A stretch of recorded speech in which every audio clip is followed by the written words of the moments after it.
Olunaku lw'eggulo nankulu w'ekibuga Jennifer Musisi yayisizza ekiragiro ekitegeeza abatuuze b'Ekinnawataka nga bwe basigaze ennaku 5 okwamuka ekifo kino. Kino kyalese kisiikudde emmeeme z'abatuuze bano kati abawanda omuliro nga bakedde mu kkooti nako okuwaaba omusango nti KCCA erinnyirira eddembe lyabwe ssaako n'okunyoomoola ekiragiro kya pulezidenti. Omusango guno twaguwaabye nga tuyita mu ddembe ly'obuntu eryatuweebwa constitution yaffe eriga nti lino eggwanga ffenna lyani lyaffe. Bwe bavudde mu kkooti batuuzizza olukiiko lw'ekyalo omubadde ne munnamateeka waabwe Kenneth Paul Kakandi abategeezezza nga bwe batalina kussa mukono kubanga wandibaawo omuntu omulala ayagala ettaka lino. Era maliriza nga mbagamba yadde nga tumaze okufuna order era mwetegeke.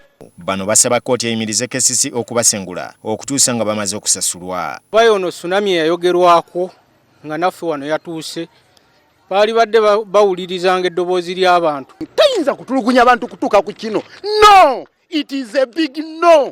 Owulira Jennifer Musisi, please sikutiisatiisa but I'm cautioning you.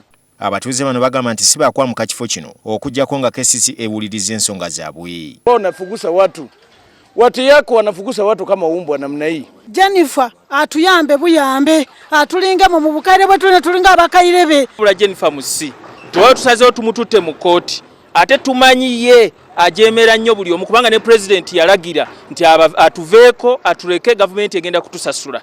Wabula bino we bibeereddewo nga n'ababaka mu paalamenti babadde bali mu kubaganya ebirowoozo ku nsonga z'abatuuze bano ekivuddeko minisita wa Kampala Frank Tumwebaze okutegeeza nga bwe batagenda kutunuulira busongasonga naddala mu nsonga y'okulaakulanya ekibuga Kampala. Ne president akimanyi bulungi nti abantu babadde bakola emirimu gyabwe kuleerwe era nga basasula n'emisolo.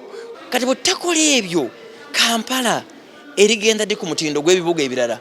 KCCA tugenda kugivunaana tekola emirimu gyayo gye twagiwa muteeka. Tuleke banange kwagala kuli omugati gwaffe era twagale gusigalewo. Deni Lobo Wasava, NTV Akawungezi.